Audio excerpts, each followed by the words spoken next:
A touch of Amsterdam on the streets of Britain. Cannabis Cafes, the Money Programme, asks whether these joints could be the way of the future.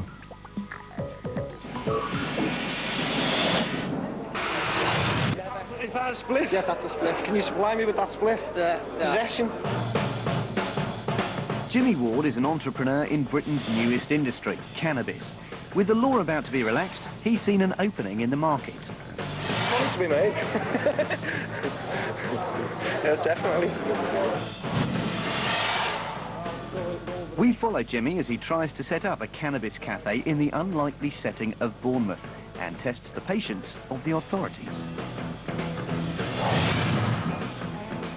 Even established businessmen are beginning to think about opportunities in the cannabis cafe trade.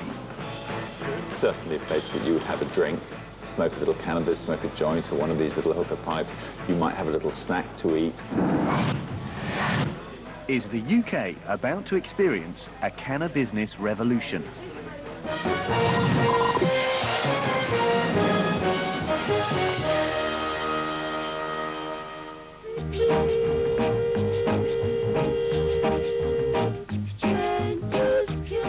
Jimmy Ward's taking a business trip. He's off to Holland to study a multi-million-pound industry, cannabis. I want to see the system, how it works over here. He's already got a fair amount of experience in the trade. I mean, I've been involved in cannabis since, well, for as long as I can remember. My dad was in jail when I was a kid, so you know, I used to bring a lot of the money into the household. But a little, it can be a bit difficult. On cannabis, you know, there's a lot of call for it, a lot of people want it. You don't have a problem finding a customer. So yeah, I probably sold my first deal when I was about 14. Jimmy already sells cannabis seeds as advertised on the back of his car and on his very own website, which is legal, although growing the plants themselves is not. The law, however, is shifting. There's been a major change in the government's policy on drugs. The Home Secretary has announced proposals to reclassify cannabis from a Class B to a Class C drug. Those changes mean possessing small amounts of the drug will effectively be tolerated, but selling it will still be out of the question. Jimmy wants to push back the boundaries. He wants to open a Dutch-style cafe in the UK, where people can not only smoke cannabis openly, but they can even buy it too, as they can in Holland. The demand's there. The demand is there, you know, and that's all we're doing is fulfilling public demand, aren't we? But first, like many small businessmen, Jimmy is sensibly going on a course to learn the ropes. It's being held in one of Haarlem's prime establishments, Willy Wurtel's coffee shop. The course in cannabis cafe management is the brainchild of coffee shop guru Noel van Schaik. His CV includes legal athletics coaching and illegal drug running, but now he runs a legitimate cannabis empire. So, coffee shops in the UK. Where, how, what? I thought that might be... Jimmy's fellow students are Alan, a cannabis campaigner, Jeff, a retired businessman, and Pat, an MS sufferer, all planning to open cafes in Britain. Start basic. It's an unsure enterprise. You're doing something, it's not wrong in my eyes, but it's wrong in some other people's eyes. So... He gets down to practicalities. So, yeah, you don't need an espresso machine. You need a good kettle, or maybe two. And even if you get some furniture from friends and say, hey, you want to be a VIP member? Bring a chair. And on opening day, all bring an ashtray. And then you need a couple ounces of weed and a couple ounces of hash. Actually, that's the investment for a coffee shop in the UK. The next part of the course is the product. Noel is allowed to keep it on site, carefully filed. It's enough dope to get you 14 years inside in the UK. British are not used to variety, so if we give them variety like this, you know, we'll corner them out. Yeah, it's the lethal dose of marijuana. The Brits are overwhelmed by the sheer quantity. Behave yourself, man. Next, product range and pricing. The two basic strains in marijuana, two basic strains are sativa and indica. This is a favourite for outdoor growing, isn't it? Yeah, it is. This one would sell for about £4, a little under in the coffee shop. This one would be £5 and this one would be £6. Next, very important, quality control. Everybody, if you're a coffee shop keeper, you don't need a microscope, but you need one of these things, and then you put that against your eye, and then you can move this in the cup, and then you can check how much THC is on your product. THC, tetrahydrocannabinol, is the active ingredient in cannabis that gives the high. The more THC, the stronger the cannabis. Oh, hey, that's absolutely loaded. Finally, it's the essential product testing. So, I don't know who wants to have it first. Pass it on your nose first. It's got a slight sort of citrusy. Yeah. It's refreshing. They call it an unusual dryness.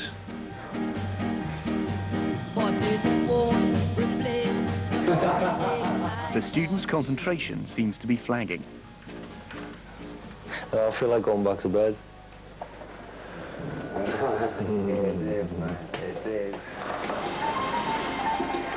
Back in the UK, a more established, cutting-edge businessman is mulling over the secret of his success. The day to succeed, it's the zizz, it's the zizz in show business that you put on that, and that will not do it alone by any means. The basics got to be good. Simon Woodruff, head of the Yo Sushi restaurants and Yo Below bars, famed for their colourful food, high-tech gadgets and trendy clientele, is also inspired by the business possibilities of cannabis. The Yo thing is to go into any market and try and do something in a radically different way, perhaps using technology or perhaps using another way of looking at the world. There's been a lot of talk about the legalisation of cannabis. Now, this is a little bit in the back of my mind that's going, well, what would that be like? And how would you do it if it was ever legalised? And I suppose the sort of essence for me is to say, well, what's been done in Amsterdam, it's been done so tackily. Back in Holland, it's day 2 of the course, dealing with customer satisfaction, cannabis sales techniques, and this week's special offers. People buy like 45 euros, they get 10 euros free. If they buy 25 euros, they get 3 euros free. If they buy 5 joints, they get a joint free. And then I have patients, yeah, medical patients, so I have they buy for half the price. I don't know. So if when I'm you sit down, I'll stand behind you and instruct you and explain to customers what's going on. Let's see for me then. Jimmy takes the hot seat. And he'll show you where the... I'm going to be supplying legally. Here's the change. This is like a pound a joint. The average Dutch coffee shop turns over £300,000 a year, rising to 10 times that amount for cafes near the German border. My first legal sale of scum. It's not great, mate. It'd be nice when this feels normal and the underhand dealing is like the abnormal side of it. There are even merchandising opportunities in cannabis cafes, including hemp clothing, magazines, and smoking paraphernalia. What's the verdict on the course? What we've learned about the last couple of days, the history of how the cannabis cafe started in Holland, I think that'll be a model for the UK. We haven't got to go through all the pitfalls these have gone through because we're learning from these. You know, it's I don't think we'll do too bad. 8.5 million people in the UK have tried cannabis, so we know there's that many customers out there, and at the moment they're going to get their cannabis from one source, which is an illegal drug dealer. We're going to be open about it, coffee shop, and we're not worried about customers. There'll be plenty. More than 1 million 16 to 24-year-olds used cannabis last year, according to the latest figures. The Advisory Council on the Misuse of Drugs said the current grading of the drug was disproportionate to its danger. Well, Fergus Walsh is here with me once again. Fergus, obviously... Simon's been considering the idea of a future Yo Cannabis Cafe. I'm forever sketching things. Here I am sketching out the idea for marijuana, or yo to blow. Somebody said we ought to call it yo to blow. There's a restaurant that I love called Hazelton in London's West End, which is a Chinese restaurant with sort of music going right throughout it, but with these Chinese screens dividing off small areas. And one of the images in my mind where a place like this could be is somewhere like that, where there is some privacy, so you can be with a small group of people after you've had your rather nice dinner, and rather than taking the cigar, you perhaps have a marijuana joint. Back at home in Bournemouth, Jimmy's galvanised into action. He's looking for the ideal premises to open up his Dutch-style coffee shop.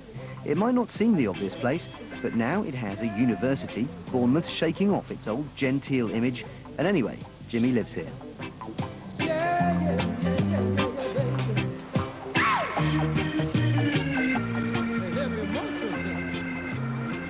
With a partner and 6 kids to support, Jimmy needs to make the business work. Tracy. But it can be tricky being a captain of industry when your stock's officially unlawful.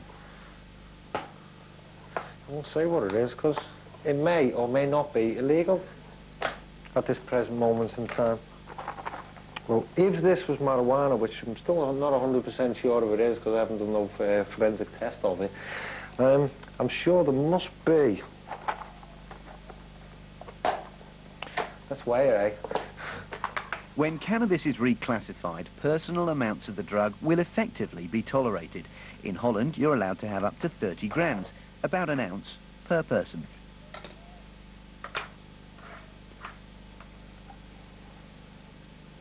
This could be a personal amount for 10 people. But if you catch me after about 6 o'clock at night, this could be a personal amount just for me. But I do smoke quite a lot when I'm not working. I tend to try and avoid it in the day, you know, which is, I mean, it's a drug, it does have an effect on you. There's a certain amount of people that will just develop this laziness, and, you know, it's a bit hard to get out of, and you're smoking all the time, and you can't be bothered going to work. But once work's over, it's one of the best ways to relax. What about the infamous short-term memory loss problem? Sorry, what was that? Short-term memory loss, yeah, it's a definite. But you don't like the fact that you're getting short-term memory loss, then stop it, and it'll go away. Well, as I say, if it was marijuana, then it'd be just over half ounce.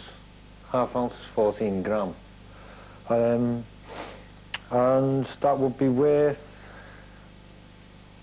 about £70.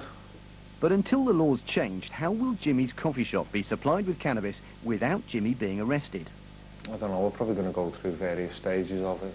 People want to go there to smoke, but I can't knowingly allow them, or I'll be arrested for allowing them to smoke, and then they'll probably shut the shop again, you know what I mean? The main thing is to stay open. Sure, if people find the coffee shop, the weed will find them. And there's unlikely to be a shortage of supply. Out of the sight of the UK authorities, and using the same equipment used to grow tomatoes, a crop can be cultivated in little over 8 weeks. A room this size can generate up to £50,000 a year for the growers, but as the law stands at the moment, they risk a hefty fine and jail sentence if they're caught. Just 4 of these rooms would be enough to keep one cafe supplied. Over the last 6 months, sales of cannabis cultivation equipment have trebled. Yo Sushi boss Simon is turning his attention to the finer details.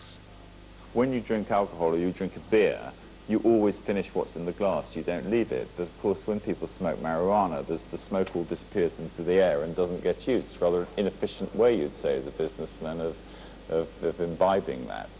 So I've often thought that to do the sort of traditional sort of hookah pipe, but to do it as a very high-tech thing, where you could almost pay by the number of inhalations of that you had, might be a way to do it. Would you bring me a bento box? These are traditional Japanese, what they call bento boxes, and it's a meal that's brought to you in a box. And I've always thought that one of the things that one might do in a marijuana or yota blow or whatever you call it, is that all the accoutrements that people would use for rolling up, if that was the way that it went, could be in here. And, you know, it could be brought to you rather elegantly and presented. There's the pieces, and you've paid for your little thing, and there you are. And then one person would say, oh, we're just going to try a little bit of this, rather like sipping the fine red wine. Jimmy's found it impossible to rent a suitable property, so he's decided to open the cafe in the yard where he runs his seed and removals business. We decided we may as well use the place we've already got. And it's going to take a lot of work, as you can see. Back room over there. We're going to have as the members area. We can have pool tables out, games machines. We're going to have CCTV on the front. Members only in here. This will be the area where they may or may not be supplied with cannabis. Jimmy's got visitors. Noel and his partner are over from Holland to see the prospective cafe. Jimmy gives them the tour. As usual, Noel's not short of advice. I would start right away here. This has got atmosphere as well. That's way too big to start in. Yeah. If you start in there with 5 people, they'll feel lost. I think this would be the nice way to come in. So it's easy to just patch it up and give it a paint. And once you have some furniture in here, it'll look like a coffee shop anyway. I would start making this ready for summer evening use and have a cook on Sundays. This is a beautiful place, man. Meanwhile, the political tide is turning in their favour. In the most radical shift of drugs policy from any of Britain's major parties, the Liberal Democrats have voted to press for the legalisation of cannabis. 3 weeks to opening and Jimmy's sent for reinforcements. They've come from Britain's only other overt cannabis cafe in Stockport. This is James, Coops and Elwood. They've all come down from Stockport to offer the support and give us a hand, make sure we get open. The boys are well supplied. It's not bad weed, that is, either. In Holland, each coffee shop employs about 9 people. If the UK opened the same number of cafes per head of population, in theory, 45,000 jobs could be created. Like doing 16-hour shifts working, that was, but the coffee shop needs to be open, and that's the way it is. Jimmy's also roped in his partner, Tracy. But he hasn't told the landlord what he's doing. I mean, I don't know how the landlord feels about it. Obviously, I haven't told him. I don't want him to be any part of it. He's got nothing to do with it, and he doesn't know what we're doing here, so he can't be held responsible at all. The press has now got hold of the story, and Jimmy's finding it hard to get any work done. Won't leave me alone. Student journalist. I'm getting phone calls every 2 minutes. Channel 4 News. BBC London News. They want to do an early morning slot, and we just had BBC Radio 4 ring before. They want to do the same slot, same time, on the same day. All right, thanks. Cheers. Yeah, now. CNN. Simon is meeting an advertising agency, Quiet Storm, at our request, to think about how his vision of a cannabis cafe could be sold to the public. I would never do anything with cannabis or anything else, and it's not a mission of mine at all, and I'd never do anything unless it was completely legal. But I think it's quite an interesting one to look at, to say, if that was completely legal, how would you do it? Well, I would say that's definitely where, if you were going to use advertising, it would be to do that, to educate people on how good it could be. Yeah, exactly. To change the image, I think. I think that if you did set up a cannabis bar, it'd have to have something more than cannabis for going there. What I do like about this is a new thing coming in, and you're doing it with style, and it's incredibly chic, and it's like, it's exciting. So in a way, the job of the advertising would, and the marketing and how that's presented, would be to say, this is what the whole experience is about, and almost for sort of advertising, this is not a place to come and get really stoned and out of your head. You know, go to Amsterdam. Go to Amsterdam for that. Or possibly Bournemouth. 11 days to go, and Noel's promised furniture consignment has arrived from Holland. Hello, England. Here we are.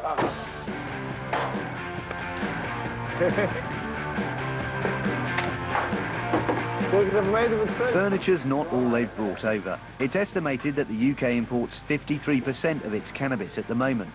The whole industry could be worth as much as £4 billion in this country, and if legalised, cannabis could yield £1.6 billion to the public purse.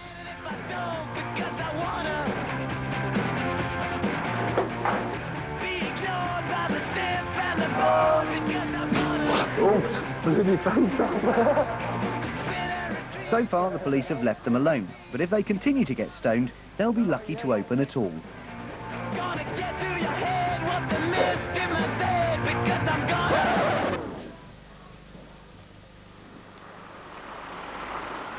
The authorities have decided to act. Early in the morning, the police arrive at Jimmy's cafe site. No, I've just got a phone call off Jimmy saying that there's police being down here with sniffer dogs and things like that, and I so believe Jimmy just pulled up and they've arrested him, I don't know what for, and 3 boys from Stockport's been arrested too. If you nick one, you've got to nick us all. Although Jimmy claims a right to the property, he hasn't got a formal lease with the landlord. Jimmy, been asked to ask you to leave the site, please.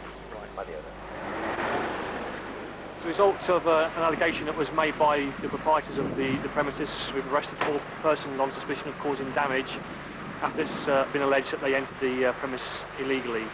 It's ours and they can't take it away from us like this. They can't do that. It's illegal, obviously, at this moment in time to possess cannabis, so we'll treat any matter accordingly, and that is what we've done this morning. Whatever happens, we're opening. You know what I mean? If Jimmy gets arrested and all that, if it comes to it, I'll take it over. They have to arrest me then someone else take it over. But we're going to open. Whatever happens, we're open. Later that day, Jimmy and the others are released without charge, but the landlord's installed security guards to keep the boys out, and Jimmy's not happy. I've got 9 different ways of getting in that place without causing any damage. If they don't want me to open, they better lock me up properly.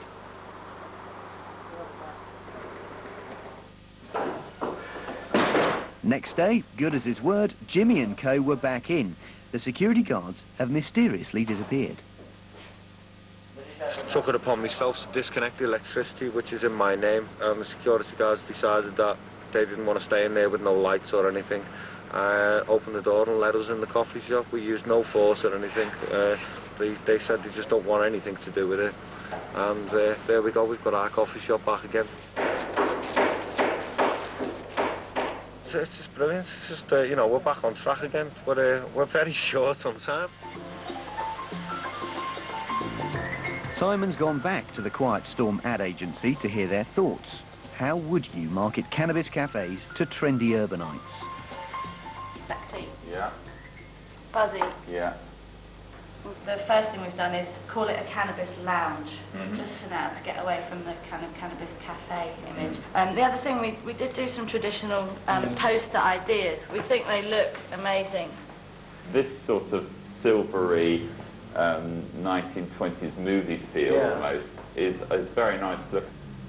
We thought what's quite interesting, bringing something that seems really quite straight, like on, say, a businessman's Mac or on his laptop, or on the bottom of his shoes. Everybody's used to seeing T-shirts with type on it. Yeah. And I think it'd be really interesting to have almost like these human advertising hordes walking around wearing you know, yoga. I can feel a clothing range coming on. Having been a bit sort of cynical, and I came out feeling very enthusiastic, and you know, maybe there is something good to be done here for the, you know, for the force of good. And what does Simon think of Jimmy's enterprise? If it's ever accepted by society, people will look back and make them heroes. But now we're all say, well, why would you want to do that? Glad I'm not them, put it that way.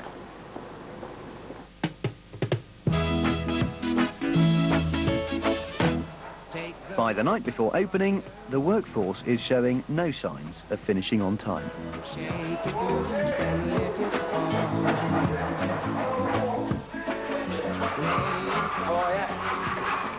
We're trying to fit this using primitive tools. Because at 4:30 in the morning, you cannot expect a man to cut an edge straight, especially when he's whacked. We're getting a lot of phone calls saying we'll be there in the morning, from all over the place. And we're not ready.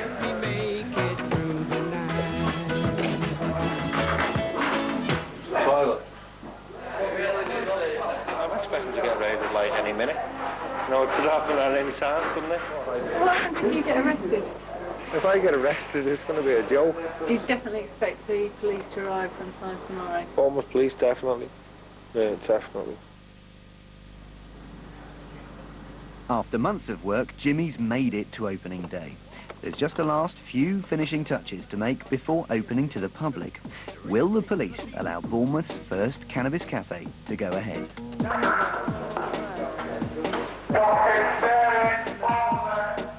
It's open, but everyone's still too busy to notice. It's 10 o'clock.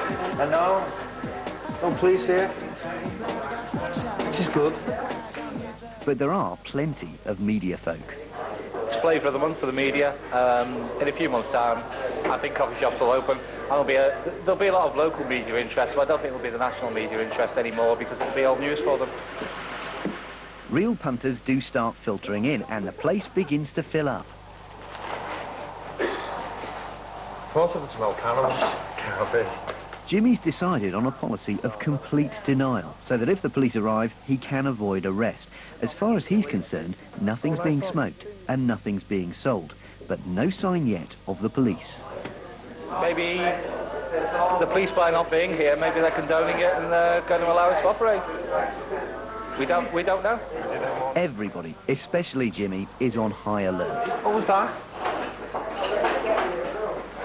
2 mysterious white vans have arrived. No, this is the police coming in with the workmen to lock us out. Yeah, everyone outside, please. We have everyone outside. If there's no one on the premises smoking cannabis, they can't do nothing. I'm sure this is them. But the white vans pull out again. Sorry, it might be a false alarm. There's a sense of rising paranoia, and a man on a bike is arousing suspicion. Excuse me, are you a police officer? No. Legally, he has to say, yeah, he is. Jeff is convinced he's a cop. Definitely a policeman, spot him a mile off. That's partly the reason why I'm down here today.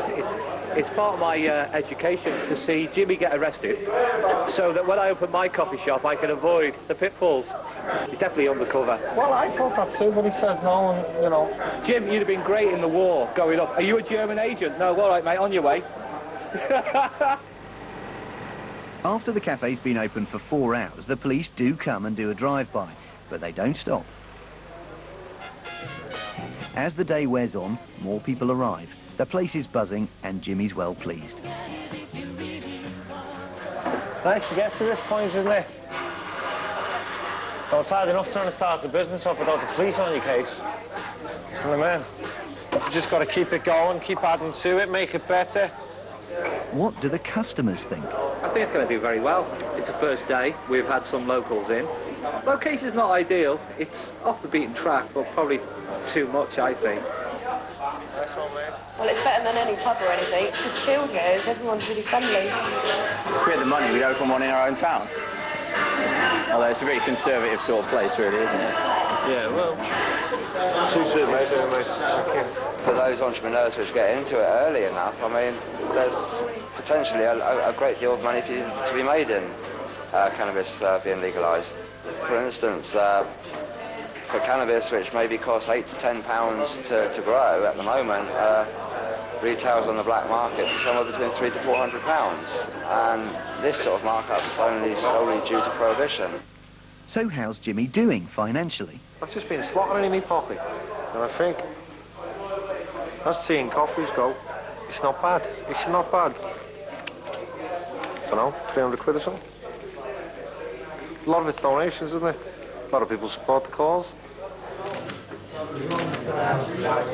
The people here that are smoking, have they brought it themselves? No comments. Jimmy's staying stum on the sales front. Against all the odds, the cafe has got through its first day. The day is over, and we've survived.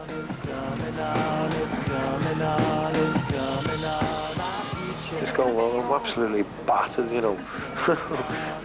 Jimmy's enterprise has been successfully launched.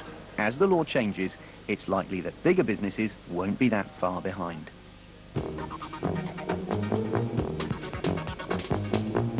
3 weeks later, and Jimmy's cafe is still open. The police have raided only once. They seized a toilet, which turned out to have been stolen.